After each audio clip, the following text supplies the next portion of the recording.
Yo, what's up, guys? Insane Game Freak here. My reaction video I can't do because I can't splice in the trailer into the video because I'm not at home. I'm at work. But I did want to put out an analysis video. This is really a quick analysis since the trailer earlier just came out and there's not too much to talk about. So let's talk about some things that I've noticed that are different from X and Y and Oris. The first thing is they've changed the character models again.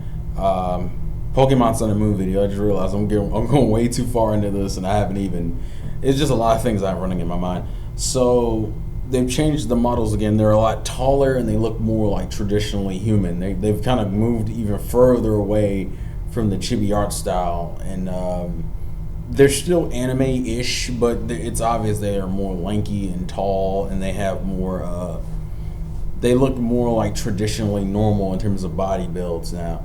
Then the second thing I noticed is that there was no talk of Mega Evolution, which is interesting. That means that if that is still a thing in this game, it is not a central focus of this game. It doesn't look like. I watched the English and the Japanese trailer because the Japanese trailer also reveals a few things. One, we can change races again. I think that's going to be a thing for moving forward. I also have a sneaking suspicion outfit changes are back. Now, it's a really slight thing and most people didn't notice it, but in the trailer, if you look at the boys' shirt stripes in certain scenes they're blue and in other scenes they're black, which tells me at least there is a color variation in his shirts, which is way more than what we could have, especially considering the trainers, the male and female ones look the least like trainers than I've seen in most Pokemon games. Like, they don't look like trainers at all. They're not rocking. Look, they got the backpack and the dude has the hat. That's about it. Like, he's wearing like shorts. The girl's wearing, I think, like a skirt or a dress. I probably could be looking at the trailer while I'm saying this, but the girl is wearing like a shirt or a dress. She's not even rocking like. I like her little bonnet. The characters themselves look pretty homely, which is interesting to me. I thought they were gonna look a little bit more varied than that. I see they've also cut down on the amount of rivals off the gate anyway. Yeah, actually in the Japanese trailer, the main character's hat color changed. It's like black in the Japanese version. I'm still looking over it just to see what else is different. The first town is also huge in comparison. The girl's wearing like shorts. Yeah, the girl's wearing like traditional shorts. You see her mom. It's a very interesting thing because this is probably one of the first Pokemon games that's based within kind of a style region, in the sense that like X and Y was kind of hinting towards that with the over emphasis on fashion, but it still started out like a traditional Pokemon game. This one, they're starting off on an island. Like, you get your first Pokemon outside, which the only other game to do that, I believe, was Gen 3. Yeah, every other generation you got your stuff in the lab. So I find it interesting that Gen 7 and Gen 3 are the only generations that you get your first Pokemon outside. I will say that the biggest problem I probably have is some of the designs. Like, for example, I guess the professor of this region looks literally like Rowan. He looks like a cross between Rowan and Wolfric. I don't know how I feel about that. I find it interesting that the guy that you meet, the one that's rocking like the open cut shirt and he's kind of ripped, is your cousin. We found that out from the English trailer. I think there is there's skin color customization, there's clothing, there's some hint of clothing customization, because as I said, the boy's outfit seems to change depending on changes in certain scenes, and even the Japanese version, his hat color changes, whereas the stripes on the shirt change, which isn't a major change, but it's the beginning of the game. Also, this is probably one of the biggest starting towns you have. Almost every other game starting city or starting area was not this huge, because you see a part of the map in the trailer and it's like on the top of the hill you have the lab or the Pokemon laboratory. I'm guessing the two houses are probably you or your rivals or your gender opposite house. I'm not sure. I don't know how I feel. So I'm guessing your house is probably up there with them. It seems like you're moving your mom and you were moving. It's that same shit. Uh, and your cousin, I guess, maybe invited you out here, and you're living in a new area. The Japanese trailer is a lot more epic, and it seems like that's the Japanese trailer is kind of like symbolizing what's going on. That you and your mom have moved to a new place. Dad is obviously nowhere to be found because that's how Pokemon has rolled since the beginning. The only games that really mentioned your dad was Gen 3, ironically. Um, so you're in like this Hawaiian setting. You're kind of dressing kind of homely because these are like the least stylized starter like trainer designs I've seen. The girls looks okay. The guys just looks like a variation from X and Y's, which isn't great because I never really cared for X and Y's design. Like in terms of the male trainer, not really at all. I guess to talk about the starters, we have an owl, cat, and seal starter for this generation. The owl being the grass starter, the cat being the fire starter, and the seal being the water starter. I'm a little surprised they chose these Pokemon types considering they don't have good experiences in terms of other Pokemon they've done. What I mean is they haven't done that many good owls, that many good cats, and that many good seals. In terms of seals, they haven't even really tried that many. I mean, you had Seal, Dugong, Walrein, Spheal, Celio. I can't even think of anything else. They don't do seals that often, so I'm kind of curious. The dog does seem to have kind of this cockiness about him, and he seems to be more of a traditional seal event, like, you know, the one that balances the stuff on his nose. And some of the art I've seen, and even his animations, he seems like to be the proud type. The owl has a level of cuteness about it. The owl calling Rowlet. I think the cat is called Litten, and the seal is called, the dog seal is called Popolo. I don't know how to pronounce that fucking name. That's gonna be one of those things I gotta wait until an English trailer comes out and talks about it. These are also probably some of the weirdest starter designs we've had in a while. Because every other generation was weird, but like this generation seems really weird. The cat really catches me off guard. I like their animations, like how the owl kind of turns around, his head turns around when he looks at his trainer, which apparently is a part of his description. The cat, when it shoots fire, you can see fire hair sticking up on its back, and then obviously the Popolo or Poplo, maybe it's Popolo, I don't fucking know. He does kind of the seal stuff when he stands up on his like fin, and does kind of a proud little pose and everything. I think there's a harbor in the beginning town, which kind of hints to traveling. I'm thinking this game might be connected to Hoenn. It wouldn't shock me if this game was connected to Hoenn because it feels like it's going to be. I feel like they might actually start doing a storyline that was kind of started in Hoenn. Well, at least in Alpha Sapphire and Omega Ruby. I think there might be a storyline they're continuing. Although, as I said, we've seen no hints of Mega Evolutions. The starters were introduced. We also got to see the legendaries, which one of them is a bat.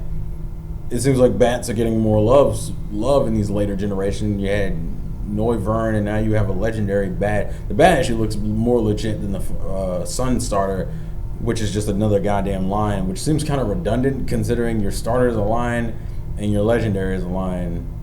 And it's not for me. I think everyone's kind of leaning towards Litten in terms of their starter. They're all kind of, I'm curious to see what direction they're going to go in, considering Gen 6 starters had a theme of like RPGs. I can't think what a dog, cat, and, well, I guess I keep calling him a dog because he's like a dog seal. What does a dog seal slash thing, a cat, and an owl have in common that you can get away with? I mean, granted, the fox, chestnut, and ninja and frog didn't have anything in common either. I kind of have to see their second evolutions to get a better understanding, because the first evolutions were not the best impressions. Like even looking at Froakie, Fennekin, and Chespin didn't give you a clear idea of where they were going. It wasn't until you saw their second evolutions where you're like, oh, mage, knight, ninja. So I need to see that, at least the second evolutions, to get a better understanding. The city is huge. You see a Pokemon Center at the bottom of the cliff, which means I guess the first, as I said, the first town in the game is huge. It's ridiculous. It's like the area you start in is huge because you look over and I don't think we've even seen all of it. Like, and from our perspective, all I saw was the area where you meet your cousin and you get your Pokemon. I'm assuming you also meet your rivals, which are probably going to be, as I said, your gender flip self and the black kid you see in the trailer. Or he might be Hawaiian, I don't fucking know. The Pokemon Center is down the hill with a few other houses. You go over and you see like the city where like the trucks on the side, there's a fucking harbor or some type of traveling. There's also like this cave under the dam, like you have the hill where everything is at, and then you go down a little bit right before you get to the Pokemon Center. You look over to the side, and you're like, "Oh, look, there's like this cave in this water." So I'm like, it's gonna be kind of similar to Gens 2 and I'm trying to think. Gens 2 and I think even 3 had that whole thing where you would after you got certain abilities like certain HMs, you come back and you can do stuff. Oh yeah, Gen 1 had that too. I'm stupid because you could just go down and go to Silver Island. I can't think of, 6 didn't have it, 5 didn't have it, and I don't think 4 had it. So like the first 3 generations had it. It seems like they're going to actually start using like area themes because as I said, it seems like there's a heavy island theme on it. I'm surprised we didn't get any gyms. They didn't show off any gym battles, matches, or even, we don't even know what the gym leaders look like yet. I will say this gave me an interesting impression. This is obviously a more non-traditional Pokemon game from the standard fare. We haven't, the only new Pokemon we saw were the starters. We didn't even see them walk into the grass. We don't know if they're going to keep the mechanics from the sneaking mechanic that came in the last few games. I can't think of anything else to really point out. We see your mom, who looks adorable.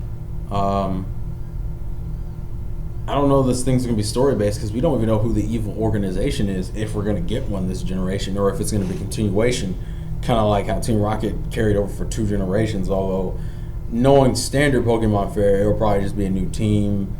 So we still have a lot to see, but this first one gave us a general idea what we're dealing with.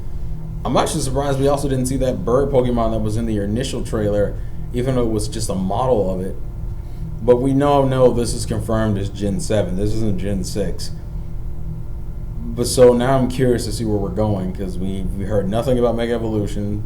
None of that. We didn't even see a wristband to assume that there's Mega Evolution. Granted, even if there is, I don't think you get it this early in the game anyway.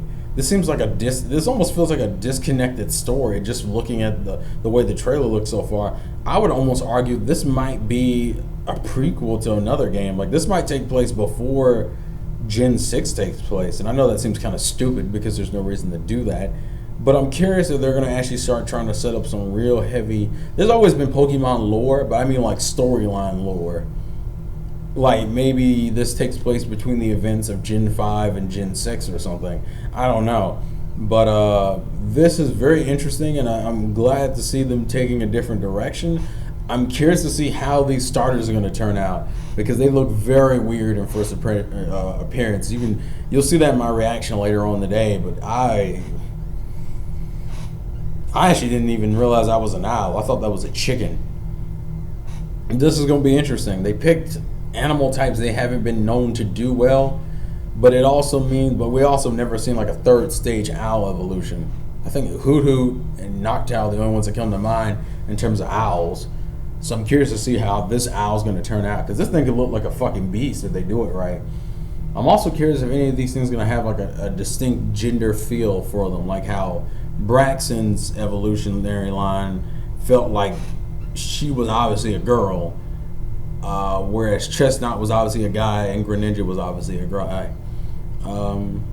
If it is, I'm pretty sure the girl will probably be the cat again, because almost all the cat Pokemon usually have a gender feel for them. Most of them feeling like girls. I'm also curious what direction they're going to take the cat in, because You have a lion-looking legendary, so I don't think the cat's going to be ferocious. It'll probably be around something similar to like probably like kind of like how Braxton's evolutionary line was, where it'll feel like sleek and kind of cool, but not necessarily like ridiculously strong and powerful. I feel like Popoloy's evolutionary line will probably be surprisingly fierce. But I've been talking for almost 20 minutes, so I'm going to stop it here. These are just thoughts that I've noticed just looking at the Japanese and English trailers a few times. I'm just surprised how big the starting city is, because it's way bigger than I thought it would be. It's a fucking... It's surprisingly big, I'll say that. And the fact that there are like buildings and stuff, does that mean that there's like a supermarket in my hometown? We didn't get too much, but that was an interesting amount of stuff we got. So leave your thoughts and comments in the comment section below, and any other stuff you guys point out, let me know. This has been the Insane Game Freak. Life's a game, play to win, and I will see the camera things over here now. I'll catch you guys. I'll catch you guys later. Peace out.